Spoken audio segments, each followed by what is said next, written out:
இப்போலாம் அப்பா தான் ட்ரெண்டு. ஓகே, ஆனால் எங்கள் அப்பா இனிமேல் உங்களுக்கு நன்றி, எங்கள் அப்பா தான். ஓகே, எல்லாருக்கும் அப்பா இல்லை, எல்லாருக்கும் அப்பா வாழ முடியாது. நந்தினிக்கு அப்பா நீங்கள். நம்மளால் முடிஞ்ச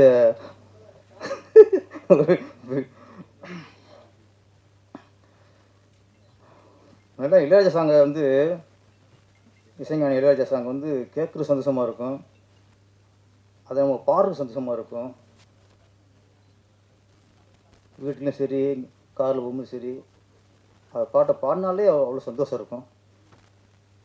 இப்போ அவர் பாட்டை பாடுறதுக்கு அவ்வளோ பயமாக இருக்குது. இப்போ பாவம் நிஜாம் வந்து கலங்கி போயிட்டார். அதில் நீங்கள் லைவில் போகுது அப்படின்ட்டு நீங்கள் பதறீங்க. காப்பி ரைட்ஸ் வந்து இன்றைக்கி இந்த அளவுக்கு பதட்டத்தை உண்டாக்கியிருக்கு. அது கொஞ்சம் சில இடங்களில் கொஞ்சம் குறைச்சிக்கணும். இந்த மாதிரி மேடையில் பாடுறதுக்கெலாம், அதுவும் இளையராஜா சார் பாட்டை பாடுறதுக்கெலாம் பயப்படக்கூடாது. அது வந்து நமக்கு பாட்டை பாட நமக்கு ஆத்ம திருப்தி இருக்கும், சந்தோஷம் இருக்கும். எங்களுக்கு தான் பாட்டு போடுறீங்க, கேட்க மட்டுமா பாட்டு போடுறீங்க, நாங்கள் பாட வேணாமா? அதை நாங்கள் பாட முடியல. நாங்கள் என்ன சொல்லுங்கள், இந்த பாட்டை யாருமே உள்ளே கேளுங்க, யாரும் என் பாட்டை திருப்பி பாடான்னு சொல்லுங்கள். இதை படத்தில் பயன்படுத்துறது, பெரிய ஸ்டார் ஹோட்டலில் இந்த பாட்டை போட்டு ஆடுவாங்க, அங்கெல்லாம் நீங்கள் வாங்கிக்கலாம். அங்கே யாரும் இங்கே இது வெளியில் என்ன சம்பாதிக்க போகிறார் அவர்? நிஜாம் அவர் திறமையை வெளிக்காட்டுறதுக்கு இளையராஜா அவர் பயன்படுறாங்க. அது பெரிய ஒரு பாக்கியம். அது இந்த பதட்டம் இருக்கக்கூடாது. ஆரம்ப காலத்தில் எல்லா மிஸ்டேட்டருமே கிராமிய பாடல்கள், கும்மி பாடல்கள், இதுலேருந்து எடுத்து அதை ஹிட் ஆகிட்டு அப்புறம் தான் பெருசாக வந்திருக்கோம். அதனால் இசைஞானி அவர்கள் இந்த மாதிரி எனக்கு முன்னாடியே கொஞ்சம் மனசு கஷ்டமாக போச்சு.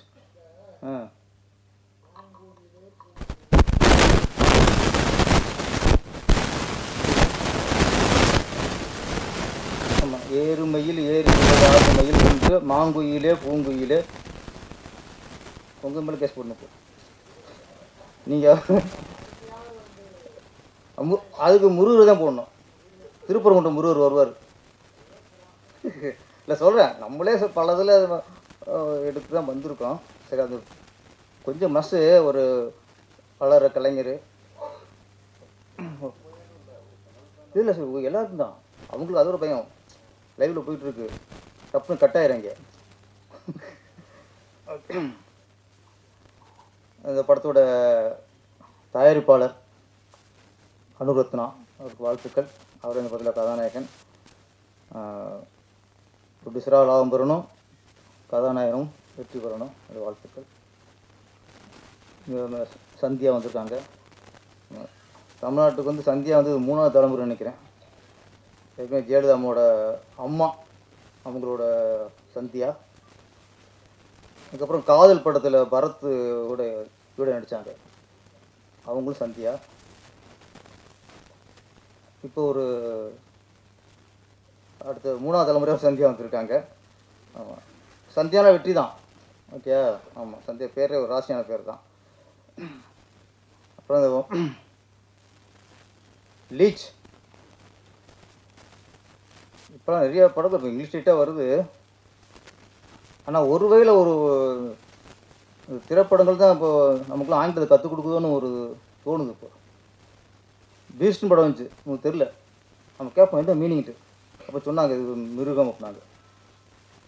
கோட்னு வந்துச்சு, ஒன்றும் தெரில உங்களுக்கு, என்ன ஆடு அப்படின்னாங்க. இப்போ லீச்னு நமக்கு தெரில, நான் கேட்டேன், இது அட்டை பூச்சினாங்க. இன்றைக்கு வந்து தமிழர்களுக்கு வந்து படங்கள் தான் இங்கிலீஷை கற்றுக் கொடுத்துருக்குன்னு நினைக்கிறேன். மலையாள இயக்குனர் பாசில் அவர்கள், இன்னுங்க யார் பெற்ற மோனம் வந்துச்சு பத்திலா. ஆமாம், பாசில் அவர்கள் தமிழில் படம் பண்ணும்போது பூவே பூச்சுடவா, என் அழகான தமிழ் பெயர், பூவிலி வாசலிலே, ஒரு ஒரு கவித்துவத்தோட ஒரு தமிழ் பெயர். காதலுக்கு மரியாதை, கண்ணுக்குள் நிலவு, இதெல்லாம் ஒரு காலகட்டம். மலையாள இயக்குனர் வந்தால் கூட தமிழ் வைக்கும்போது அவ்வளோ அழகான தமிழ் பேர் வைப்பாங்க. இன்றைக்கி எல்லாமே ஆங்கிலமாக போயிடுச்சு. அடுத்து குட் பேட் அக்லின்னு வருது. அஜித் சார் ரொம்ப பெருமையாக நினச்சான். வீரம், விவேகம், விசுவாசம், விடாமுயற்சி, நல்லா தமிழ் பேரை வச்சுட்டே இருந்தார். திரும்ப அவரும் குட் பேட் அப்படின்னு வச்சிட்டாரு.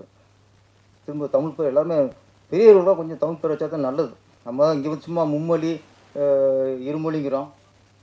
அது திரையுலகம் கடைப்பிடிக்கணும்ல. ஸ்கூலில் மட்டும்தானா மொழி? இங்கேயும் தமிழ் திரையுலகம்னா தமிழ் படங்கள்னா அதுலேயும் தமிழ் கொஞ்சம் பார்த்துக்கணும்.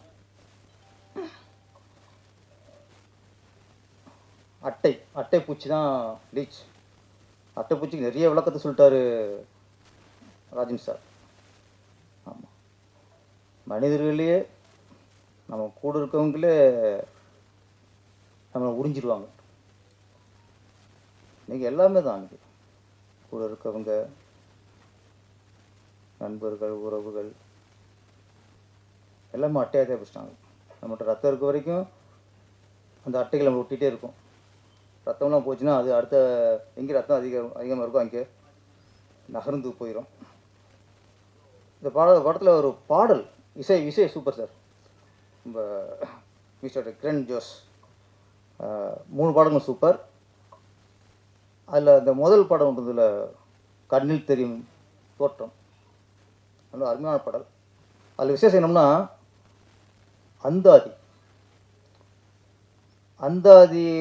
அந்தாதியில் பாடல் வந்து ரொம்ப வருஷமாச்சு.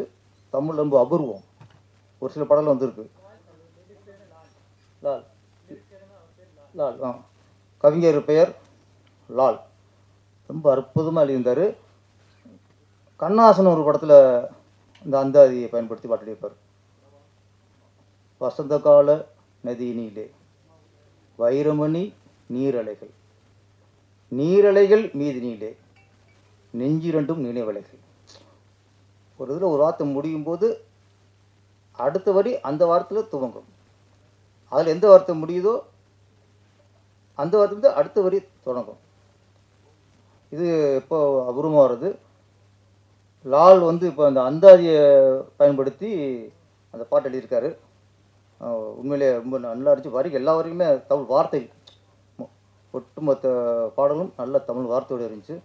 கவிஞர் லால் அவர்களுக்கு என்னுடைய வாழ்த்துக்கள். இது மலையாள டீமு. நான் வந்து மலையாள படங்களே ஒர்க் பண்ணியிருக்கேன், தெலுங்கு படத்தை ஒர்க் பண்ணியிருக்கேன். அதில் ஒரே ஒரு விஷயம் சொல்லணும். இந்த மலையாள படத்தில் ஒர்க் பண்ணும்போது பார்த்தா மேக்ஸிமம் மலையாளம் இருப்பாங்க. அவங்கள்ட்ட என்ன சிறப்பு அப்படின்னா, அவங்க மேக்ஸிமம் இப்போ நம்மகிட்ட பேசும்போது மலையாளமும் தமிழும் கலந்து என்ன சொல்ல வராங்களோ அதை அவங்க புரிய வச்சுருவாங்க. இப்போ இன்றைக்கி இதில் பேசின எல்லாருமே மேக்ஸிமம் மலையாளி தான். ஆனால் பேசுகிறவங்க புரிஞ்சதில்ல. ஆனால் நம்ம இருக்கோம்ல தமிழர், அவங்களுக்கு பேசி புரிய வைக்க முடியாது. ஸ்பாட்டில் நம்ம முழுக்க தமிழே பேசுவோம். ஒரு மலையாள வார்த்தை தெரியாது, மலையாள கலந்து பேச தெரியாது. அவங்க நமக்கு புரிய வைப்பாங்க. நம்ம வந்து பேசி என்ன சொல்ல வரோமோ அவங்களுக்கு புரிய வைக்க முடியாது. இப்போ யாரு பெற்றுப்போ? அப்போது நம்மளுக்கு இன்னொரு சில நேரங்களில் சில மொழி நம்ம கற்றுக்கிறதுக்கு ஆர்வம் வரணும். நம்மளை சும்மா தமிழ் மட்டும் படிச்சுக்கோ, தமிழ் மட்டும் படிச்சுக்கோன்னா எங்கே நம்மளுக்கு தேவையோ அதை நம்ம கொஞ்சம் தெரிஞ்சுக்கணும். ஃபஸ்ட்டு இவ்வளோ தைரியமாக பேசுகிறாங்க மலையாளிகள். நம்ம போய் அங்கே பேச முடியுமா? மலையாளத்தை பேச முடியுமா? ஒரு கேரளாவில் போய் அங்கே ஒரு ஆடியோ ரிலீஸு, அங்கே எல்லாருமே மலையாளம் இருக்காங்க. அங்கே ப்ரெஸ் எல்லாமே மலையாள ப்ரெஸ்ஸாக இருக்குது, மீடியாக்கள் இருக்குது. ஒரு தமிழர் போய் இங்கே இவங்க பேசி புரிய வச்ச மாதிரி என்னால் இங்கே பேசி புரிய வைக்க முடியுமானா என்னால் முடியாது. முதல்ல முடியாது. நமக்கு இப்படியே பிளட் இப்படி ஆகிப்போச்சு. நம்ம மொழி நம்ம மட்டும் அதுன்னு ஆகிப்போச்சு. சில நேரங்களில் அதையும் கொஞ்சம் கற்றுக்கணும். அப்புறம் சில இன்னொன்று இருக்குது இவங்களை பற்றி. மலையாள படம்னா ப்ரொடியூசர் மலையாளி, இயக்குனர் மலையாளினா அதில் அப்புறம் எல்லாமே எடிட் எல்லாருமே அவங்க மலையாளியே தான் அவங்க வச்சுக்குவாங்க. அதில் ஒரு தமிழ் டெக்னீஷியனோ வேறு மொழி டெக்னீஷியனோ உள்ளே பூந்துறது சாதாரண விஷயம் இல்லை. அப்படி பார்க்கும்போது நம்ம டேஞ்சர் மணி உங்களுக்கு வாழ்த்துக்கள். ஒரு தமிழ் டெக்னீஷியன் இது ஒர்க் பண்ணியிருக்காரு. ஏன்னா அவங்க என்னென்னா ஒரு யூனிட் அவங்களுக்கு. ஆனால் இந்த ஒரு விஷயத்தில் அவங்க தமிழராக நம்ம பெருமைப்படணும். நம்ம ஒரு தமிழ் ப்ரொடியூசர் தமிழ் இயக்குனர் அப்படின்னா கூட எடிட்ரு கேமராமேன் எல்லாருமே தமிழராக தான் இருக்கும்னு ஒருத்தர் நினைக்க மாட்டார் சார். அங்கே திறமை எடிட்ரு மலையாளியாக இருப்பார், கேமராமேன் தெலுங்கராக இருப்பார். ஒன்றும் சரி, இப்போ இவங்க இங்கே நம்ம எல்லாருமே நினைக்கிறோம், இங்கே யார் மட்டும் நினைக்க மாட்டோம், சகோதரர் தான் நமக்கு. சினிமாவுக்கு மொழி ஒரு பிரச்சனையே இல்லை. தெலுங்கா மலையாளமா மொழி பிரச்சனை, அங்கே திறமை தான் முக்கியம். தமிழ் மண்ணில் இது ஒரு ஒரு ஒரு நல்ல விஷயம். தமிழ் எல்லாத்தையும் அரவணைப்போம். அப்புறம் சார் சொல்கிறாரு, இன்னைக்கு சிவாஜி வீடு சொன்னார், அது கொஞ்சம் வருஷம் ஆச்சு. ஒரு சின்ன பயம். சிவாஜி கணேசன் அவர்கள், நடிகர் திலகம் சிவாஜி கணேசன் அவர்கள் 250 படத்துக்கு மேலே நடித்து புகழ்பெற்ற ஒரு நடிகர். ஒரு பேரை ஒரே படம் எடுத்திருக்காரு. தாத்தா 250 படம் நடித்து சம்பாதிச்சிருக்காரு. பேரை ஒரே படம் எடுத்திருக்காரு. அந்த ஒரு படத்து கடனுக்காக அந்த வீடே இன்னைக்கு கோர்ட்டு சக்தி நோட்டீஸ் அனுப்பியிருக்குன்னா பயம் இருக்குமா இருக்காதா? வேறு விசாரம் வேறு சொத்து இருக்குனாங்க, அது வேறு விஷயம். 250 படம் நடித்த ஒரு நடிகர் வீடு பேரன் ஒரு படம் எடுத்ததில் இன்றைக்கி ஜப்தி ஆகுது, கோர்ட்டு நோட்டீஸ் அனுப்புதுன்னா தமிழ் திரையுலகம் எங்கே இருக்குது? இப்போ எந்த நிலைமையில் இருக்குது? ஒரு படம் எடுத்தால் ஒட்டுமொத்த சொத்தும் ஒரு ஆள் போயிடுமா? அதுவும் புகழ்பெற்ற ஒருத்தரோட சொத்து போயிடுமா? யார் யோசிக்கணும்? இது தமிழ் திரையுலகுக்கு கிடைச்ச பேரிடி. இது சிவாஜி கணேசன் அவர்களுக்கு அனுப்பின நோட்டீஸ் இல்லை, கோர்ட்டு தமிழ் திரையுலகுக்கே அனுப்புன நினச்சிக்கணும். அவ்வளோ ஆபத்தில் இருக்குது இன்றைக்கி சினிமா. ஒரு படம் எடுத்தானா நியூஸை பார்த்து படம் எடுக்கணும், என்ன செய்யணும்? அப்போ இதுக்கு திரையுலகில் எனக்கு தேவை ஒற்றுமை. தமிழ் திரையை எப்படி காப்பாற்றணும் அப்படி ராஜேஷ் சார் மட்டும் மைக்கில் பேசிட்டே பத்தாது. தயாரிப்பாளர்கள் எல்லாரும் ஒன்றிணையணும், அவங்களும் ஒற்றுமை வரணும். பெப்சி அவங்களுக்கு இந்த அக்கறை வரணும். தயாரிப்பாளர் காப்பாற்றுங்க அக்கறை பெப்சிக்கும் வரணும், உழைப்பாளர் சம்மேளனத்துக்கும் வரணும், ஒவ்வொரு டெக்னீஷியனுக்கு வரணும், நடிகர்களுக்கு வரணும். நேற்று ஒரு அமீர் கானை பற்றி ஒரு நியூஸ் படித்தேன். நேற்று அமீர் கானை பற்றி ஏன்னா அவர் இது வரைக்கும் எந்த படத்துக்குமே சம்பளம் வாங்கணும் இல்லையா, அட்வான்ஸ் வாங்க மாட்டாராம். ஒரு கதை பிடிச்சி போச்சுன்னா கால்ஷீட் கொடுப்பாராம். கால்ஷீட் கொடுத்து படம் வெற்றி அடைந்தால் பெரிய கலெக்ஷன் ஆகிட்டா அதிலிருந்து சில சதவீதம் அதுக்கப்புறம் வாங்குவாரே தவிர ஒரு ப்ராஜெக்ட்டுக்கு ஃபஸ்ட்டே அட்வான்ஸ் இது வரைக்கும் வாங்கலையா? எப்படி நடிகருங்க? எப்படி விட்டு நடிகர்? அவர் சினிமா தொழில் நினைக்கல, சினிமாவை தெய்வமாக நினச்சிருக்காரு, சினிமாவை நேசிச்சிருக்காரு, சினிமாவை லவ் பண்ணியிருக்காரு, தயாரிப்பாளர் வாழணும்னு நினச்சிருக்காரு. அன்னொன்று அவர் மேலே அதீத நம்பிக்கை. நம்ம ஒரு கதையை ஒன்று செலக்ட் பண்ணுறோம், அப்போ இந்த கதை வெற்றி அடையும், வெற்றி அடைஞ்சால் கண்டிப்பாக பெரிய கலெக்ஷன் வரும், வந்தால் வாங்கிக்கலாம். அப்போ இந்த மாதிரி ஒரு நடிகர் வர லாபத்தில் எனக்கு கொடுங்க, அது வரைக்கும் இது வேணாம் சொன்னால் இங்கே எதிர்மா அப்போ இந்த படம் வெற்றி அடையணும், பெரிய கலெக்ஷன் வரணும்னு ஒரு நடிகர் நினைப்பாங்க. ஃபஸ்ட்டே மொத்த படத்தையும் வாங்கிவிட்டா அது படம் எப்படி போனான்னு நினைக்க வாய்ப்பு இருக்குது. இன்றைக்கி சில நடிகர்லாம் மொத்த படத்தையும் ஃபஸ்ட்டே கேட்டுறாங்க, அப்படி இருக்குல்ல ராஜன் சார்? சில நடிகர்லாம் சம்பளத்தை முதல்ல மொத்தமாக கட்டுறாங்க, அதுவும் இருக்குது.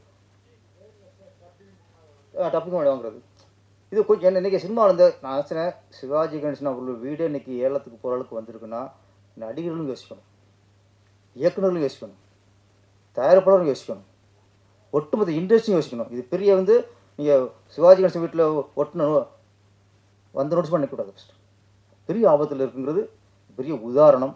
தயார் சினிமாவில் வந்து எல்லாரும் ஒன்றிணைவோம். சினிமா எப்படி அது திருப்பி ஒரு பழைய மாதிரி எப்படி ஒரு மக்கள் விரும்பி தேட்டருக்கு வர்றதுக்கு என்ன வழியோ அதை யோசிப்போம்.